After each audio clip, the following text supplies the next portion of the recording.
What up, everybody? We're back for another episode of Hashtag Ask LiveLeanTV.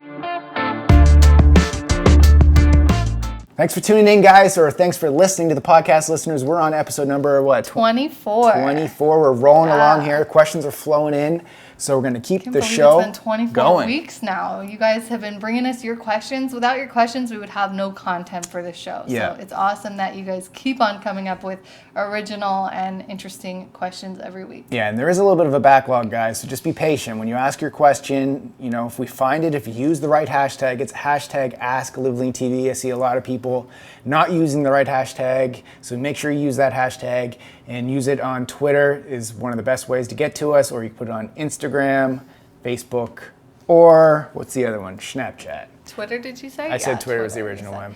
Also, we only do like 10 questions per episode, so that's why we can't get to them all on the same week that they're asked. So thanks for your patience. If we don't answer your question right away, you'll know why. It's because we're saving it for later. Yep. All right, so let's jump into the show. So let me ask. Let me ask you the first question. All right. Let me pull it up here. Bring it to me. All right.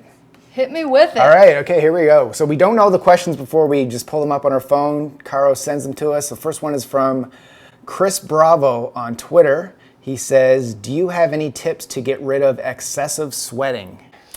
Yeah, I think this is totally more of a dude question than a girl question because, I don't sweat that much at the gym, and I know my female clients don't sweat that much. We sweat, but not like puddle sweat. Guys sweat all over the place. Yeah, I guess, to keep it real, guys definitely sweat, but there are some females that sweat a lot. I'm not saying none do, but I just think in general it's more of a dude thing, so I think you should answer. Yeah, there's no magical cure for sweating that I'm aware of. All I know is, keep the temperature cool. Yeah, turn the air conditioning on, or, if you're at the gym, most gyms are kept at, 68 or 70 degrees anyway. They keep it more on the cool side to help you not sweat so much, because if you're working out, outdoors, that's when I notice I sweat bullets if I'm outdoors and it's summertime and it's hot. So try to work out indoors in an air-conditioned facility. Just wear less clothes. Fabric, there are different types of fabric that can help you sweat less. Polyester tends to make you sweat more, I think. Yeah. Even though a lot of sweat-wicking athletic wear has polyester in it, I feel like it does the opposite. Don't you think? A lot of Sometimes times the sweat-wicking clothes don't work as well as just plain cotton. Yeah. So just experiment with different type of fabrics, see what works better for you. But you just have to kind of reverse the way you're thinking of it. If you're in the gym and you're sweating, that's the badge of honor. That's the way I look at it. It's good for you. Where if you're at a business meeting or whatever and you're sweating, it can be embarrassing, of course. And there are armpit things that you can get, it's like a maxi pad. Yeah, exactly. There's a maxi pad. So if you Google something like that, there's something that it'll help keep the sweat from your dress shirt if you're wearing it to work. Not for use at the gym, but for use in professional. But sorry we don't have any silver bullet answers for you, but it just is what it is. I don't think there's anything diet related that has to do with sweating, is there? Well, do you guys know? Spicy food, maybe. Yeah, spicy food will make you sweat more. That's the only thing I can think of. All right, so let's go on to James Spence from Twitter. Says, how do you guys feel? YouTube. Oh, James Spence on YouTube.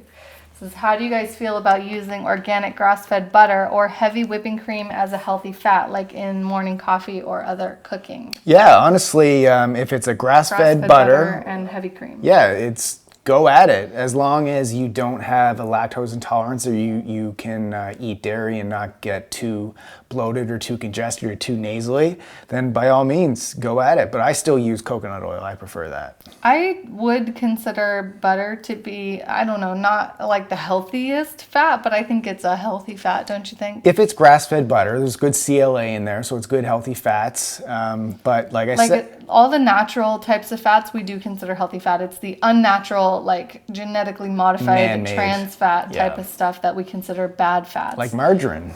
Yes, margarine, or even is lard actually natural? No, I think lard is natural, about lard. But I don't. Crisco that you bake with, I never use that, but I don't know.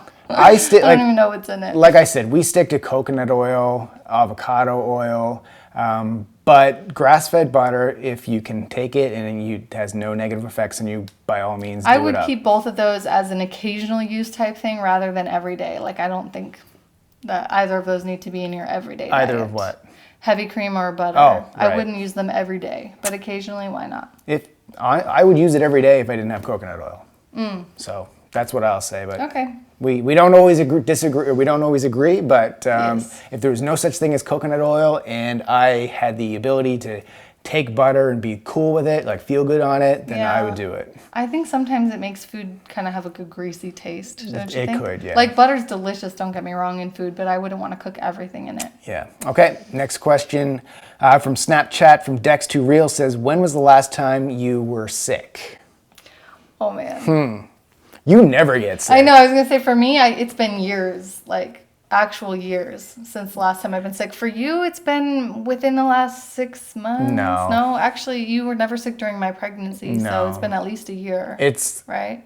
It's been a long time. For me, it's maybe been like 3 years. Yeah, I think remember. I was sick one time in New York, right? Like, I don't know. I don't ever remember you being sick. And, the last time I think it was only like 2 days too. I haven't had like a real sickness. Since, honestly, since remember. I started getting very, not aggressive, but like very consistent with taking your greens powder, like that I always tell you guys. Aggressive greens. Aggressively taking those greens.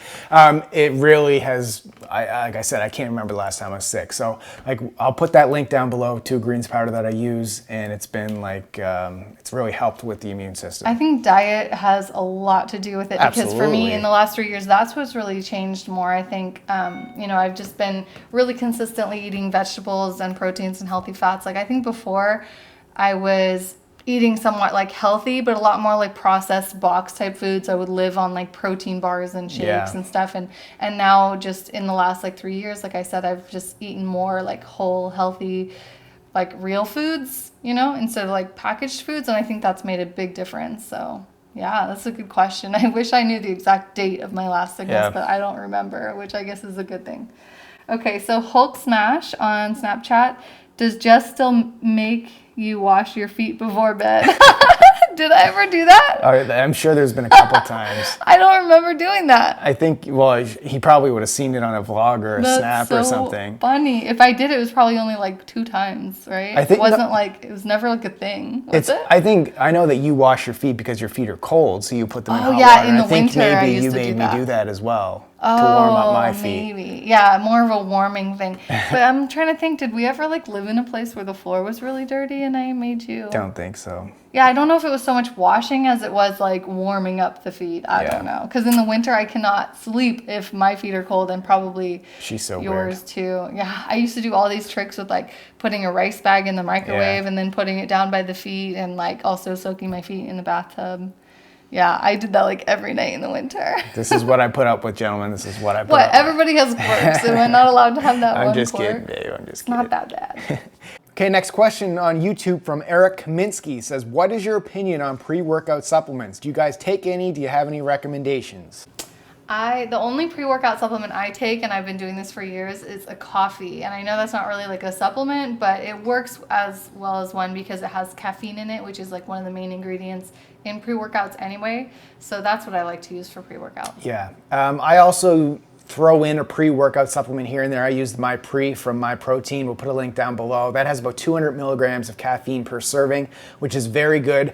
But I don't take that every day. And days that I don't take it and I just want the caffeine, I don't want everything else with it. Like I don't want the sweetener taste. I'll take a pre-workout or just a caffeine tablet, which is also 200 milligrams. And that's like 2.5 cups of coffee, I think is the equivalent to that. So we'll put a link down below for that as well. But that's what I take. If you're just going into the gym and you don't have a big leg workout or you don't have a big back workout or a big chest workout or something, you don't always need a pre-workout because, like I said, you're gonna get used to it. You'll streamline on it. Like it'll be like this in the beginning, and then your body will acclimate to it, and then it's just down here. So kind of cycle on and off it. And I say use it occasionally, I don't think it's something you need daily, but if you're the type of person who has a really hard time getting motivated, then it could help you. So exactly. I recommend it to clients sometimes, like if they're having a hard time just getting up and off the couch. But I really think, in all honesty, the best thing you can do for yourself is force yourself naturally to be motivated, and think about your reason why, like we always talk about, And so if you're finding like you just don't have the motivation to go to the gym, it's more of an emotional thing than, you don't need a supplement to fix that. You just got to find your motivation deep inside. Yeah, what I say is, like, even if it's an energy drink, like a Rockstar that you get at this grocery store or something, it's better to take a Rockstar like one time and get your workout in than just to skip your workout in because you're too tired. But that's not to say you should take a Rockstar every single day. Yes. Okay, next question. I love that question we had that one time about how many energy drinks per day is too much. And we were like, whoa, one a day is too much. Yeah. All right, so this one is from A. Martin on Snapchat. If you're plateauing besides your workouts, can variety or no variety in the paleo live lean lifestyle affect your results or be the reason you're plateauing? Yeah, so if I understand your question correctly, plateauing. Variety in your diet. Yeah, so you can, like, so if you are going low carb for a really long time and you're not doing any cheat meals or anything, then throwing in variety like a pizza or ice cream or whatever floats your boat. It can help, spike up your leptin hormones. It can help re-energize your body if you feel like you need it. That's why we always throw in like a weekly cheat meal. I think he's also saying, can variety also be the reason for your plateau? Can variety or no variety affect your results? So I think like no variety would affect your results more than variety. Variety is difficult because... That is difficult. Like, what type of variety do you mean, Well, variety is difficult because if you try to always change up not only your diet but your workouts, you're really not giving, like, it's not, what am I trying to say here? You're not allowing a time for adaptation. Yes. Is I think what you mean, right? Yes. Adaptation is results. Exactly. So we're probably confusing your question because I don't really quite understand it that well. So if we didn't answer it, just ask it again. But hopefully we did answer it. I think that people get confused a lot of times thinking that variety means that you're changing things up drastically every day, And when we talk about variety or switching things up or busting through a plateau, we're talking about if you've tried a plan for 4 to 6 weeks or maybe even up to 8 weeks, and then you stop getting results. Then you change your program. But you have to give yourself at least I'd say 1 month is like the minimum to try a plan and be able to decide, does it work for me or does it not work for me? Yeah. And this goes for diet and workouts. So if you're changing up too many variables at once, like say one day you take a pre-workout and you do a HIIT workout and then you eat like, a certain way, and then the next day you do all those factors completely different, you're not going to be able to tell which one worked better for you. Yeah. You answered it perfectly. That's exactly what I was trying to say, and I got all gobbledygooked. So variety is good, but not too frequently. Yeah. Okay, next question from Apex Forever on Snapchat says, after a workout, do I do complex or simple carbs? I keep reading online and everyone says something different. And is fruit not going to replenish muscle glycogen, only liver? Okay, so let's just answer your first couple questions here. A lot of questions. Okay, so does after a complex workout or simple? Yeah. Complex or simple. I think post-workout is your best time to have your simple carbs. Of course, you want to be having complex carbs more throughout the day because that's what we call like slow burning energy. Yeah. But after your workout is the time when you're depleted, so you need to like instantly replenish. So that's your best time to go for the simple. Yeah, and you say, is fruit not going to replenish muscle glycogen? So yes, no, fruit is with the fructose, that's going to replenish liver glycogen, not necessarily muscle glycogen. So that's why I'll be saying a post-workout shake, you should have some sort of sugar in there that's going to replenish muscle glycogen. Like I like to put maple syrup, honey, those sort of things. You say, are carbs in your dinner nutritionally necessary? So in dinner specifically? No. It doesn't have to be in dinner, but I do say carbs in your daily diet are necessary. And you say people add a little bit of sweet potato or quinoa. Is that because they like them? Okay, I'm a little bit confused with the question. Yes, we're not making fun of you, but it's not very clear what you're asking here. So we answered quite a few of your questions, so let's just keep moving on. Okay, but you want to know, like, should you keep your carbs as low as possible?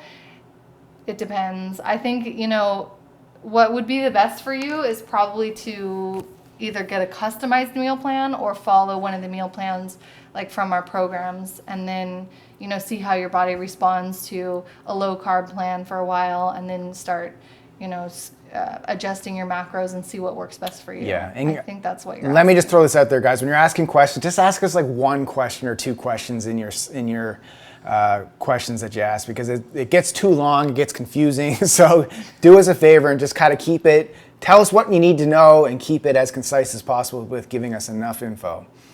Okay, next question. All right, Prop Hit 3 on Snapchat says, what are your thoughts on carb cycling and refeed days? I'm currently trying the 6-day low carb, 1-day high carb. Any thoughts or suggestions? I'm at 10% body fat, aiming for 7 or 8. So that's a perfect example of a good question. I know. I think this is a guy because that would be extremely low body fat for a female. So I think that's a good goal for a guy. So you're at 10%, you're already very lean, which is good. You want to get down another 2%, which is going to be difficult because like you're already lean, your body's going to want to hold on to that extra body fat. So you're going to have to dial it in, which it sounds like you're doing. 6-day low carb, 1-day high carb. I like it. Yeah, our thoughts on that, we definitely do recommend it in some of our plans. Like, for example, in Team Live Lean, if you're a member, you have that 14-day rapid shred as the free gift for joining. You can see in that plan, there's actually a carb cycle. And so, yeah, it's the majority is low carb days, and then you have your refeed days, and that's how it works. It works really well for short term. That's why we have it in our 14-day plan. I wouldn't recommend doing that for longer than like 2 weeks. Yeah, and it really depends on when you say 6 days low carb, like that's subject, like what does low carb mean? Like you got to, like, to be a little more specific, we need to know more information, but if low carb means whatever, like, so the percentage, I think in general, in my opinion, low carb is anything under 150 grams a day. Yeah, but it depends on their body size. Yeah, it depends on so many different things. But that's just like a general roundabout. Yeah. So anyway, it sounds like you're on the right track with that. Keep that up and let us know how it goes over the next like 4 to 6 weeks to get and see if we can get you down to that 7 to 8% body fat. Okay, so this one. Actually, I'm Twitter? asking you this one here. Okay. This one is Facebook from Kathy Figueroa. Says, is it true coconut oil is a natural laxative, that it helps get things going, as in going to the bathroom more frequently and better bowel movements? Coconut oil is a part of my diet, but I want to experiment using it in my morning coffee and test it out that way. Let's talk about pooing. Yes. All right, so I do think it actually is. Yeah. I mean, I know you and I are both excellent in that department. Wow. So, not trying to brag, but we're good at it. We're bragging that our poops are I was going to say Ew, delicious. Get out of Our here. poops are on point. Yes, they're healthy and they come out easily. So yeah, if you guys are having trouble in that department, I know this is like a weird topic to talk about. Nobody really wants to talk about the number 2s, but I do actually get a lot of Snap questions about this. Do you get questions about this? Not as much as you do. I get questions about pooping and farting like all the time because guys are just good at that. I thought guys talked about farting and stuff, no? Oh yeah, but it's not a problem. It's like something be like, man, I had the best fart last night, or I had the best poop. It's not like I can't get it out. Girls talk about it. And I just have to let you guys know that, yes, like if you guys are eating the way we're eating, like a lot of fiber and like healthy fats like coconut oil, you are going to have no problems in that department. So I definitely think, I don't know, I wouldn't call it like a laxative, but I do think it helps. No, it is. Like, she said a natural laxative. But it doesn't like make you have the runs. No, it's not the runs. It's not the runs. No, but the reason that coconut oil is considered a natural laxative is because of the type of fat that's in it. So it's the medium chain triglycerides, which just acts as that nature's laxative. So that's why. But naturally, like helping you out, it doesn't force it out. No, it doesn't. That's the point I want to make. I don't want anyone listening to this to be like afraid to start eating it because you think it's just gonna like nonstop. It's like, you have this like 4-hour lecture class or something, like I can't take coconut oil because I need to go poo. Yeah, no, I recommend it for everyone daily because it's going to get you on the right track, not too much. I love talking about poo. Thank you for that question. Don't be shy, you guys, 'cause we'll talk about anything. All right, Dex to Real on Snapchat. How do you cook your steak? Oh, nice short question to the point. Grill it most of the time. You can't beat a grilled steak. I'd say we always. And when I say grill it, like on the actual barbecue, because like trying to grill a steak like on the top of the stove in a frying pan, it's just never. That's not even grilling. That's like frying. It is, because you can buy a pan that has like the grill on it below. The grill marks. Or use the George Foreman or something. Yeah, if you have to. That's what I would have done in my college days. Just make sure that you're cleaning your grill after on like your barbecue grill afterwards, getting rid of the the charcoalish type stuff off. Yeah, don't let it burn. You gotta watch it. Yeah, so just. I like my steak medium. I like mine medium as well. That's how we usually like to cook it. So it's a little pink in the middle. Depending on the thickness of the steak, like 4 or 5 minutes on each side. And we spice it with like salt, pepper, maybe some steak seasoning. Yeah, set your timer and it's boom. It's delicious. So good. We have recipes for steak in Team Live Lean, by the way. That one with espresso is bomb. Yes. The romesco sauce one. Yes, so go check those 2 ones out, the romesco sauce and the espresso one. So It's freaking like good. espresso rubbed. And that's the show, guys. Thank you for the we did questions. We did 10 questions like we always do. So hopefully you enjoyed the show. If you did, make sure you give us the big thumbs up down below. And if you are listening on the podcast, we want to give you guys a big shout out because we want to grow the podcast side of this as well. And, we love listening to podcasts when we're working out, when we're taking our dog for a walk, wherever we're going. We want you guys learning on the road. So you can go to iTunes, go to Stitcher, go to SoundCloud, go download the podcast to your phone and listen while you're doing your work. If you have the iPhone, it's iTunes. And if you have like Android or other types of phones, it's Stitcher. Yep. So that's it, guys. Thanks for tuning in. Anything final? We got to ask the question. Oh, let's ask a question. Question of the day. What do you got? What kind of digestive changes have you guys noticed when experimenting your diet? Let us know down in the questions below. What do you mean by that? Like if you incorporated more vegetables, did that help? If you had, what things have helped you be more regular or more comfortable digestively? What foods get the flow going? Mine is water. Oh yeah, water is not a food, but like I have 3 glasses of water, like 3 big glasses of water before anything first thing in the morning, and it's just like, ooh. This question's for the people. Okay, well I'm just giving you my 2 cents. We love you guys and keep living lean. living lean. Bye.